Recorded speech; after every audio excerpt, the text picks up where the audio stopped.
Hello everyone, मैं हूं आपका नितेश सर और आज मैं आपके लिए लेकर आया हूं मैथ सब्जेक्ट से रिलेटेड वीडियो जिसका टॉपिक है डाटा हैंडलिंग। तो चलिए हमारा आज का वीडियो हम स्टार्ट करते हैं।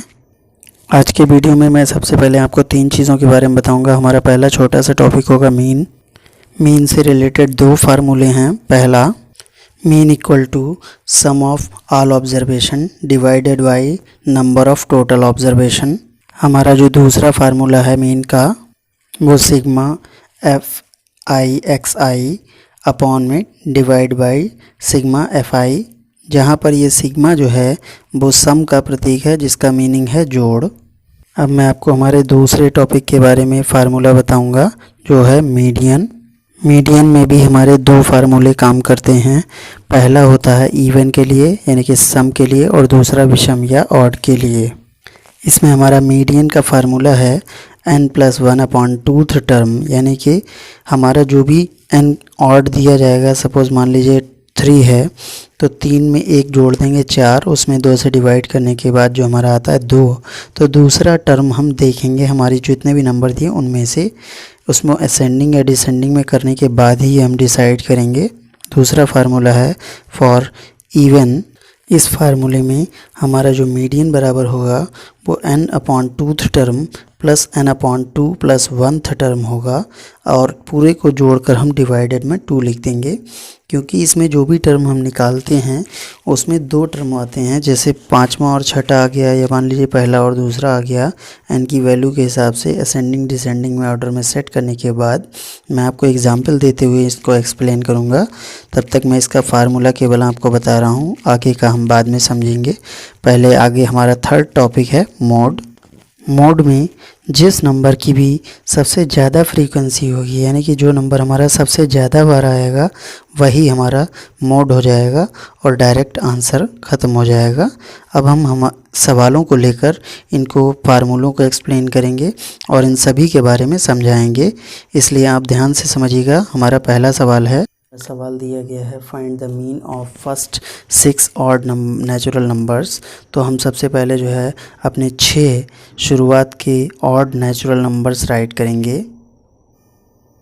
आप देख सकते हैं कि मैंने पहले नंबर पे 6 हमारे जो ऑड नंबर्स हैं शुरुआत के वो मैंने राइट किए हैं, जिनमें क्रमशः 1, 3, 5, 7, 9, 11 हैं।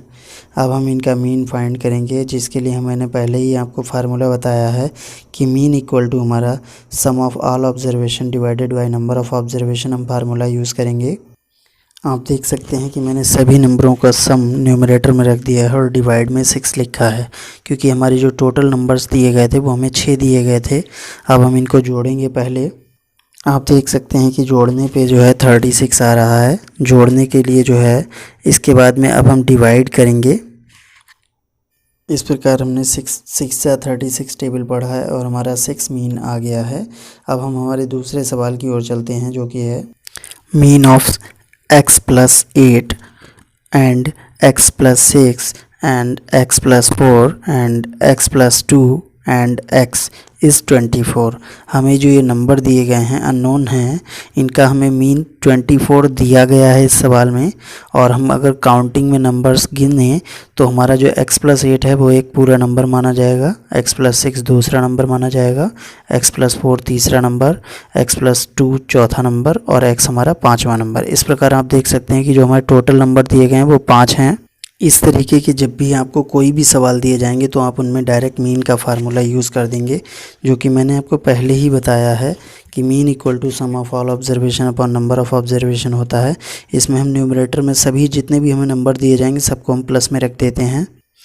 आप देख सकते हैं कि सवाल में हमें मीन दिया गया था, इसलिए मैंने पहले वैल्यू रख दी है मीन की, और उसके दूसरी साइड में जो RHS है हमारी उसमें हमने न्यूमरेटर में जो है सभी नंबरों को प्लस में लिख दिया है। और डिवाइडेड में मैंने 5 लिखा है, क्योंकि हमें जो नंबर टोटल दिए गए थे पहले ही 5 दिए गए थे जिनका मीन 24 था, इसलिए मैंने इसको इस तरीके से राइट किया है। अब हम आगे इनको पहले जोड़ेंगे फिर बाद में सॉल्व करेंगे। आप देख सकते हैं कि जोड़ने पर 24 बराबर 5x + 20/5 आया है। इसके बाद आप देख सकते हैं कि 5 की मैंने क्रॉस मल्टीप्लाई 24 की तरफ कर दी है, जिससे हमारा 5 × 24 = 5x + 20 आ गया है। जब हम मल्टीप्लाई कर देते हैं तो हमें 5x + 20 = 120 प्राप्त हो जाता है। अब हम 20 को दूसरी साइड में भेज देंगे। जिससे हमें 5x इक्वल टू 120 माइनस 20 प्राप्त होगा। अब हम घटाएंगे तो हमें 5x इक्वल टू 100 प्राप्त हो जाता है।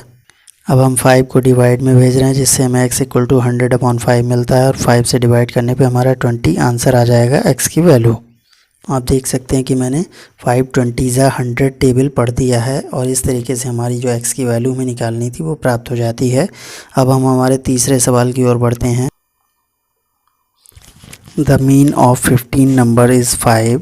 If 2 added it to each numbers, then what will be the new mean? जो हमारा 15 नंबरों का मीन है वो 5 दिया गया है। अब इसके बाद में जो 15 नंबर होंगे उन सभी में 2-2 जोड़ा जाएगा, यानी कि 15 बार 2-2 जोड़ा जाएगा। इसके बाद हमें न्यू मीन को बताना है। तो हम सबसे पहले जो 15 का मीन दिया गया उसको राइट करेंगे, उससे हम 15 का पहले सम निकालेंगे। हमारा जो 15 नंबरों के मीन का फार्मूला होगा वो mean of 15 numbers equal to sum of 15 numbers upon में 15 हो जाएगा। इसके बाद जो हमें 15 नंबरों का मीन की वैल्यू दी गई है 5, उसको हम रख देते हैं और इस तरीके से आप देख सकते हैं कि मैंने जब वैल्यू रखी है तो 5 equal to sum of 15 numbers upon 15 हो गया और 15 की क्रॉस मल्टीप्लाई मैंने जब 5 की तरफ की है तो हमारे पास सम ऑफ 15 नंबर्स आ गया है 75। आप इसको इस तरीके से भी राइट कर सकते हैं। इसमें मैंने 15 अलग अलग लेटर ले लिए हैं ताकि आपको कन्फ्यूजन ना हो, अदरवाइज़ डायरेक्ट भी कर सकते हैं। इसको हम पहले ही क्वेश्चन बनाकर छोड़ रहे हैं और अब हम सभी नंबरों में 2 जोड़ेंगे। मैंने एक उदाहरण के तौर पे आपको सभी नंबरों में 2-2 जोड़ कर दिखाया। इसी तरीके से हम 2-2 जोड़ते रहेंगे। तो आप देख सकते हैं कि जो हमारा 2 है वो 15 बार जुड़ जाएगा। अब जो हमारे नए मीन का फार्मूला बन जाएगा वो हो जाएगा new mean of 15 numbers equal to sum of 15 new numbers upon 15। इसमें जो हमारे ओल्ड वाले नंबर्स हैं वो भी शामिल हैं, क्योंकि उनमें आप देख सकते हैं कि हमने पहले ही 2 जोड़ के रखा हुआ है। तो अब हम उन्हीं सारे नंबरों को प्लस में रखेंगे। जैसे ही हम उनको प्लस में रखेंगे तो 2 15 बार हो जाएगा और ओल्ड नंबर हो जाएंगे। यहाँ पर आप देख सकते हैं कि मैंने ये समझाने के लिए आपको लेट किया था कि सम ऑफ 15 नंबर्स जो है वो हमारा 75 है। जब हम उनमें 2-2 जोड़ते हैं तो अलग अलग हमारे वही, लेकिन नंबर हमारे वही रहते हैं, उनमें बस 2 जुड़ जाएगा।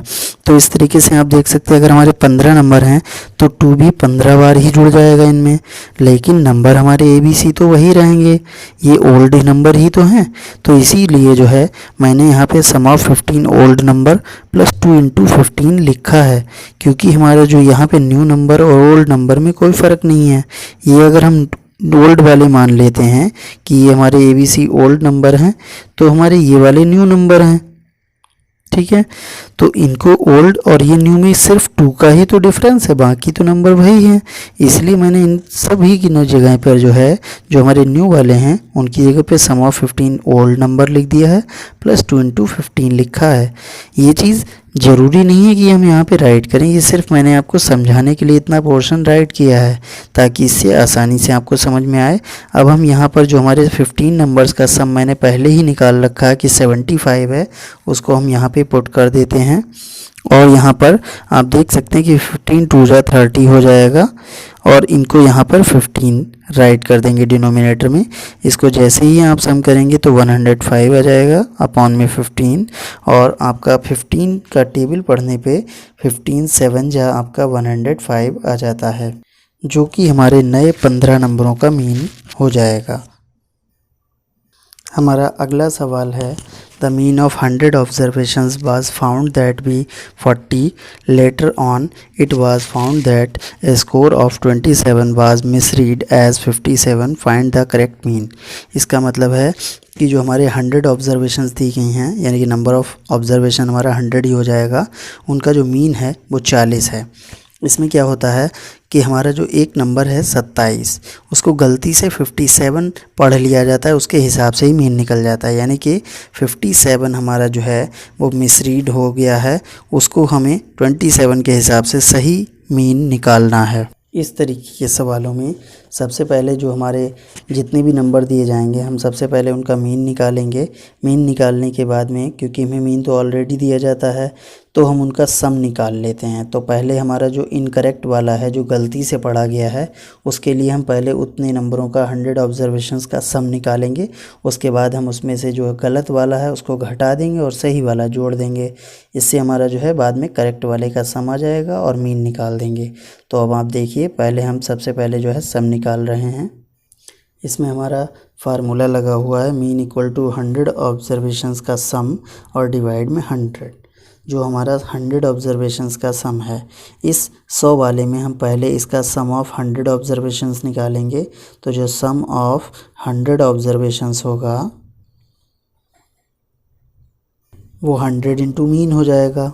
और जैसा कि हमें पहले ही सवाल में बताया गया है कि मीन हमारा जो है वो 40 है, इसलिए हमारा जो सम ऑफ 100 ऑब्जर्वेशन है वो 4000 आ जाएगा, क्योंकि 40 को 100 से मल्टीप्लाई करने पे 4000 आ जाता है। अब मैं आपको फिर से याद दिला दूं कि जो हमारा सम ऑफ 100 ऑब्जर्वेशंस का 4000 आया, इसमें मैंने 57 को जो है गलती से जोड़ लिया था। तो इसमें जो हमारी 100 जो रॉन्ग, इसमें एक ऑब्जर्वेशन है, जैसे कि मैंने पहले बताया था 57 हमारा रॉन्ग ऐड हो चुका है। तो मैंने उसमें क्या किया है, सम ऑफ 99 करेक्ट ऑब्जर्वेशंस को अलग राइट कर दिया है और इसमें 57 मैंने एक ऑब्जर्वेशन हमारी अलग से राइट की है। इस प्रकार जो टोटल ऑब्जर्वेशंस हैं 99 और एक ये वाली, इसको मिलाकर 100 हो जाएंगी। तो मैंने इसको जो रॉन्ग वाली उसको अलग राइट कर दिया है। इसके बाद जो हमारा ये सम चल रहा है उसको मैंने अलग राइट किया है। अब ये हमारा जो रॉन्ग वाला है ये घट जाएगा, जिससे हमारा 99 करेक्ट ऑब्जर्वेशंस का जो है हमारा सम आ जाएगा। आप देख सकते हैं कि हमारा जो 99 करेक्ट ऑब्जर्वेशंस का सम हमारा जो है 4000 माइनस 57 आ गया था। जब हम इनको घटा देते हैं तो हमारा 3943 99 करेक्ट ऑब्जर्वेशंस का सम आ जाएगा। इसके बाद जो हमारी एक करेक्ट वाली ऑब्जर्वेशन है जो 100वीं, जिसको मैंने 27 जो है के बदले में गलती से 57 पढ़ लिया था, तो अब हम इसमें 27 को जो है ऐड कर देंगे वापस, क्योंकि मैंने रॉन्ग वाली जो 57 थी उसको घटा दिया है। आप देख सकते हैं कि जो हमारी 100 करेक्ट ऑब्जर्वेशंस का सम है उसमें मैंने निकालने के लिए जो हमारा पहले से ही 99 जो करेक्ट का था सम, उसमें मैंने 100वीं 27वीं जो हमारी ऑब्जर्वेशन है, 100वीं 27 नंबर जो हमारा ऑब्जर्वेशन है, इसको मैंने जोड़ दिया है। इससे हमारी ये 100 करेक्ट ऑब्जर्वेशन पूरी हो गई हैं। पहले मैंने 99 का सम अलग निकाल दिया है घटाकर, जिसमें रॉन्ग वाली मैंने, ये हमारी रॉन्ग वाली थी, इसको मैंने घटा दिया था, ये रॉन्ग था। ये वाला मेरा करेक्ट है, इसको मैंने यहाँ पे जोड़ दिया है, ये करेक्ट वाला था। ये हमारा रॉन्ग वाला था, इसको मैंने घटा दिया है यहाँ पे और करेक्ट वाला जोड़ दिया है। इस प्रकार ये 100 हमारा सही ऑब्जर्वेशन का सम आ गया है। अब हम इसका मीन निकालेंगे। मैंने आपको हमारा फार्मूला पहले ही बता रखा है कि मीन इक्वल टू हमारा sum of all observation upon number of observation होता है। क्योंकि यहाँ पे हमारी 100 करेक्ट ऑब्जर्वेशन का मैंने सम पहले ही निकाल लिया है, इसलिए हम उसकी वैल्यू यहाँ पे रख देते हैं 3970 और डिवाइडेड बाई 100। क्योंकि हमें टोटल जो हमारी ऑब्जर्वेशन है वो तो शुरुआत से 100 ही चल रही हैं। पहले मैंने उसमें रॉन्ग जोड़ लिया था, अब मैंने रॉन्ग वाली घटाकर सही जोड़ लिया है, तो हमारी उसके बाद में फिर से 100 ही ऑब्जर्वेशन हो चुकी हैं। इसलिए हम उनका जब अब हम डिवाइड करेंगे तो हमारा यहाँ पे जो आंसर है वो 39.70 आ जाएगा। ये हमारा करेक्ट मीन हो जाएगा 100 ऑब्जर्वेशन का। हमारा जो अगला सवाल है, the following table of ages shows की गई हैं 50 स्टूडेंट्स की, जिसमें एजेस हैं 15 स्टूडेंट्स की एजेस 14 साल की हैं, 14 स्टूडेंट्स की एजेस 15 साल की हैं, 10 स्टूडेंट्स की एज 16 साल की है, 8 स्टूडेंट्स की एज 17 साल है और 3 स्टूडेंट्स की एज 18 साल है। हमें इन सभी स्टूडेंट्स की एजेस का मीन निकालना है।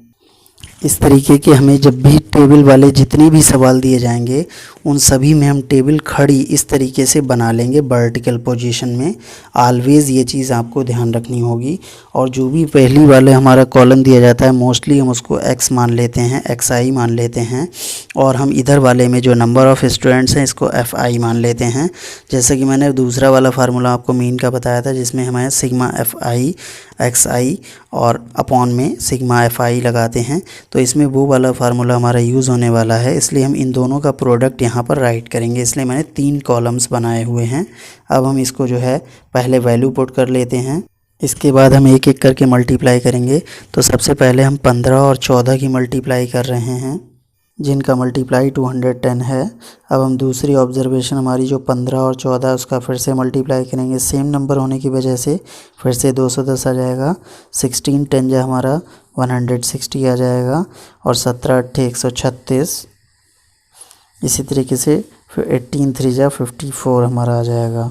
अब हम यहाँ पर क्या करने वाले हैं ये ध्यान से देख लीजिएगा कि जो हमारा x वाला कॉलम होगा उसमें हम ऑलवेज़ टोटल लिख देंगे, उसमें हम यहाँ पे जोड़ते नहीं हैं। यहाँ पर हमारा सिग्मा FI हो जाएगा। मैंने पहले ही बताया था सिग्मा का मतलब सम होता है। ये जो भी हमारा सीरीज़ है इसको हम जोड़ेंगे तो वो हमारा सिग्मा FI हो जाएगा। ये हमारा FI XI है क्योंकि हम इसमें प्रोडक्ट लिख रहे थे, तो इसमें हम जो भी लिखेंगे वो हमारा इन दोनों का प्रोडक्ट होने के बाद जो हो चुका है। अब हम इसमें सम लिखेंगे इनको। तो अब हम इन सब को जोड़ लेते हैं। जोड़ने पर आप देख सकते हैं कि क्योंकि हमारा नंबर ऑफ़ स्टूडेंट्स तो हमें ऑलरेडी 50 पहले ही टोटल दिया गया था, इसलिए हमारा उनका सम 50 आया है। ये चीज़ हमें स्टार्टिंग में ही गिवन होती है, इससे हमारा ये पता चल जाएगा कि हमारा ये F है। ये चीज़ हमें पहले ही पता चल जाएगी क्योंकि ये चीज़ हमें हमेशा शुरुआत में दी होती है, तो इससे ये पहचान भी हो जाती है कि हमारा ये F था।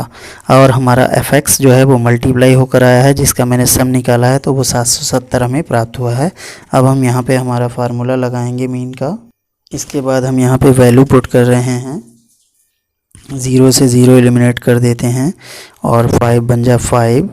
यहाँ पे 2 रिमेन होगा 27 होने के बाद। 5 5 जा 25, डेसिमल बार देंगे, 5 4 जा 20 हो जाएगा। तो हमारा यही मीन का फाइनल आंसर आ जाएगा। आज का हमारा छठा सवाल है, फाइंड द मीडियन ऑफ 1 2 3 4 5 6 7 8 9 10। ये हमारा जो है आज का छठा सवाल है। जैसा कि मैंने पहले ही बताया, मीडियन के सभी सवालों में या तो आप सबसे पहले जो हमारी सीरीज़ दी जाएगी, जो भी नंबर दिए जाएंगे उनको सबसे पहले या तो असेंडिंग ऑर्डर में राइट करेंगे या डिसेंडिंग ऑर्डर में राइट करेंगे। यहाँ पर हमारा जो है ऑर्डर पहले से ही सेट है, इसलिए मैं नहीं सेट कर रहा हूँ। अदर हमें सभी सवालों में सेट करना पड़ेगा ऑर्डर को पहले। अगर यहाँ पे देखें आप, हमें टोटल नंबर जो दिए गए हैं वो 10 दिए गए हैं, इसलिए हमारा जो number of n equal to है वो हमारा 10 हो जाएगा, जो कि हमारा इवन है। इसलिए हमारा जो फार्मूला है वो हम इवन वाला यूज़ करेंगे। जो हमारा फार्मूला हो जाता है मीडियन का, कि median equal to n upon 2th term plus n upon 2 plus 1th term upon में 2। इसमें हम पहले वैल्यू रखेंगे n की, जो कि हमारी 10 है। आप देख सकते हैं कि मैंने वैल्यू रख दी है n की प्लेस पे। मैंने जब वैल्यू रखी तो 10 upon 2th term plus 10 upon 2th plus 1th term हो गया है। अब हम जब यहाँ पे सॉल्व करने पर हमें 5th टर्म और यहाँ पर प्लस में 5 प्लस 1th टर्म मिल जाएगा। जब हम ये 5 में 1 जोड़ते हैं तो यहाँ पे 6 हो जाएगा। मैं आपको पहले ही बता दूं कि जब भी हम यहाँ पे हमारा इवन होगा तो हमारा हमेशा बड़ा वाला ही फार्मूला लगेगा, और जब भी हम यहाँ पे सॉल्व करेंगे तो इस टाइप की ही पोजीशन बनेगी जैसी ये हमारी बनी हुई है, कि यहाँ पे 2 टर्म का सम अपॉन में 2 आ जाएगा। जैसा मेरा यहाँ पे आ रहा है 5th term plus 6th term. तो अब आप चाहें जिधर से भी, चाहे लेफ़्ट साइड से या राइट साइड से, कहीं से भी एक तरफ से काउंटिंग करना शुरू करेंगे। मैं इस साइड से काउंटिंग कर रहा हूँ, लेफ़्ट साइड से। अगर आप चाहें तो राइट से भी काउंट कर सकते हैं। 5वां और छठा टर्म हम दोनों एक ही साइड से काउंट करेंगे। तो हम इस लेफ़्ट साइड से जब काउंट करते हैं तो 5वां नंबर आप देख सकते हैं क्रमशः 5 और छठा नंबर हमारा 6 आ रहा है। अगर आप इधर से काउंट करना चाहें तो इधर से भी कर सकते हैं। तो हमारा 1 2 3 4 5, तो 5वां हमारा 6 आ जाएगा और छठा हमारा 5 आ जाएगा। इस तरीके से आप देख सकते हैं कि कुल मिलाकर हमें 5 और 6 नंबर को यहाँ पर वैल्यू के रूप में लेना है। तो हमारा जो 5वां नंबर है वो 5 है और छठा नंबर 6 है। तो मैंने उन दोनों की वैल्यू को रख दिया है। यहाँ पर कोई भी नंबर की कुछ भी वैल्यू हो, आपको कुल मिला के टर्म के हिसाब से लेना है, वैल्यू के हिसाब से नहीं लेना है। हमारी 5वें टर्म की 5 ही वैल्यू है और छठे की 6 है, इसलिए मैंने ऐसा लिया है।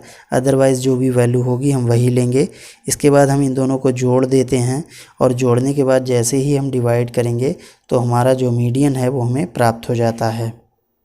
आज का हमारा 7वां सवाल है, the median of the following observations arranged in the ascending order. जो हमें ये नीचे सीरीज़ दी गई ये पूरी असेंडिंग ऑर्डर में ऑलरेडी सेट है, जबकि यहाँ पे दो वैल्यूज़ हमारी अननोन हैं, आप देख सकते हैं x+1 और x+3।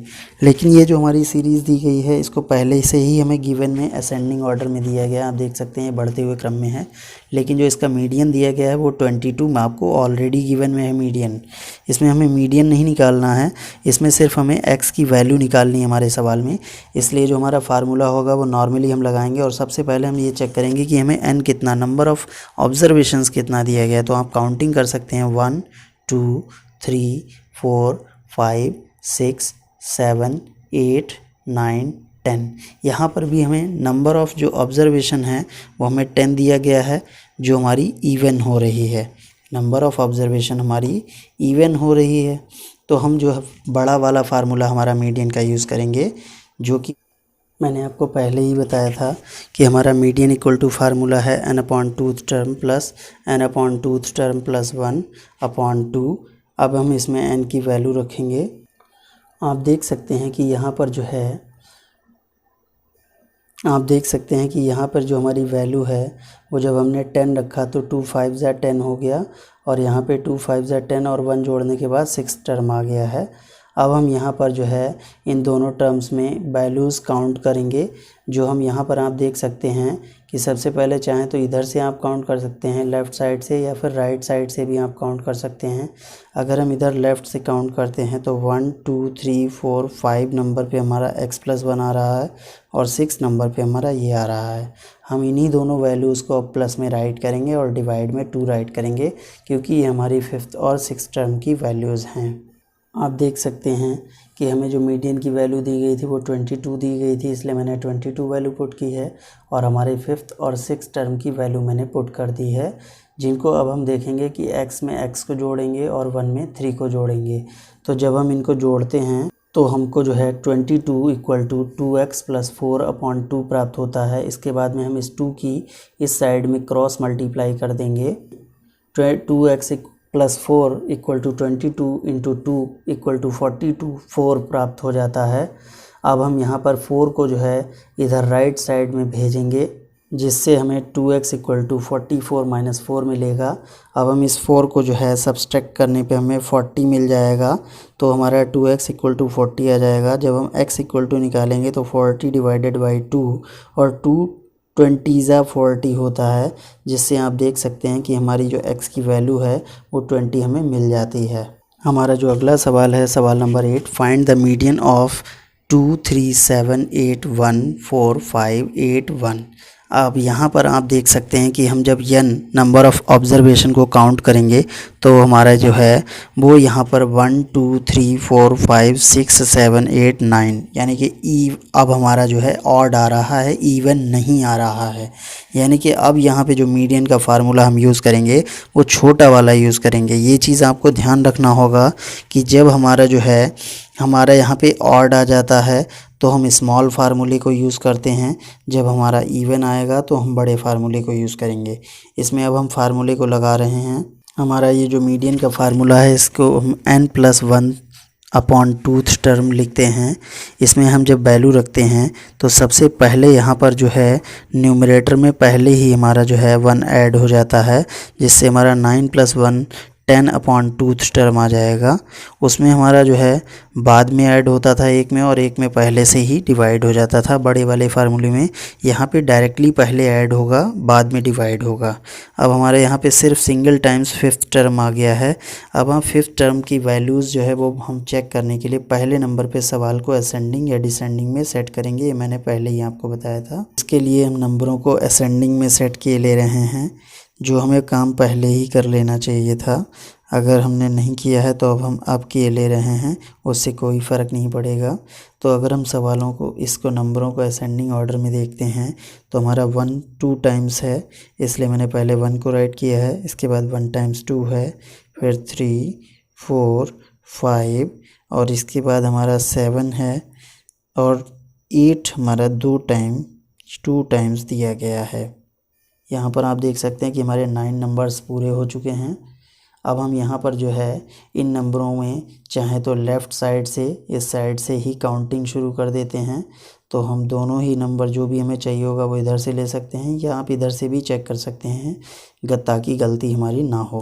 तो यहाँ से देखेंगे तो 1 2 3 4 5 नंबर पे हमारा 4 आ रहा है, या आप राइट से भी काउंट कर सकते हैं 1 2 3 4 5 पे ही हमारा 4 आ रहा है, इसलिए हम फिफ्थ टर्म की वैल्यू 4 राइट कर देंगे, जो कि हमारा मीडियन हो जाएगा और हमारा यही आंसर हो जाएगा। आज का हमारा अगला क्वेश्चन है फाइंड द मोड ऑफ 2 3 4 5 4 3 7। हमें इसका मोड बताना है। ये हमारा आज का लास्ट टॉपिक है।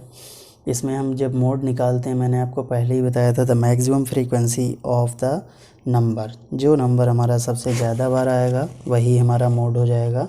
यहाँ पर आप सवाल में देख सकते हैं कि हमारा जो 4 है वो 2 बार आया है, 3 हमारा 2 बार आया है, यानी कि यहाँ पे दो नंबर हमारे जो हैं वो 2 बार आए हुए हैं, तो वो दोनों ही हमारे आंसर हो जाएंगे। अगर कोई एक नंबर सिंगल नंबर हमारा जो है वो ज़्यादा बार आएगा तो वो सिंगल नंबर ही हमारा आंसर होगा। यहाँ पर हमारे 2 नंबर आए हुए हैं, इसलिए 2 नंबर आंसर में आएंगे। तो मोड इक्वल टू हमारा जो है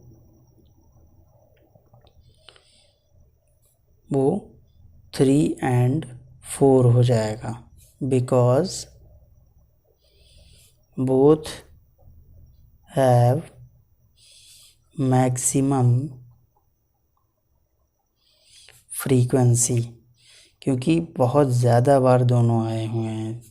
टोटल नंबर के अकॉर्डिंग देखें तो दोनों ही नंबर 2 बार आए हैं, बाकी सभी नंबर सिंगल बार आए हुए हैं, इसलिए ये दोनों ही हमारे आंसर होंगे। वैसे सवालों में एक नंबर ज़्यादातर आपको एक बार मिलेगा, ज़्यादातर आपको जो है तो वही हमारा आंसर होता चला जाएगा। हमारा अगला सवाल है फाइंड द वैल्यू ऑफ के if the mode of the following data is 7। यानी कि इसका मतलब ये है, अगर इसका आंसर मोड हमारा 7 है तो 7 सबसे ज़्यादा बार आया हुआ होना चाहिए। अब हम यहाँ पे सबसे पहले चेक करेंगे कि कौन से नंबर कितने कितने बार आए हुए हैं। तो यहाँ पे आप देख सकते हैं कि 3 नंबर जो है वो 3 बार आया हुआ है, 7 हमारा जो है वो 3 बार आया हुआ है, कि हमारा अननोन नंबर है। तो यानी कि यहाँ पर अगर हम इस हिसाब से देखते हैं, जैसा कि मैंने पहले भी सवाल में आपको 9 नंबर में बताया था कि 2 नंबरों की बराबर जो है वो फ्रीक्वेंसी है, 2 नंबर बराबर 3 बार आए हुए हैं, यानी कि 7 भी 3 बार आया है और 3 भी 3 बार आया है। तो इस हिसाब से तो हमारे 2 आंसर हो जाएंगे मोड के, 3 और 7।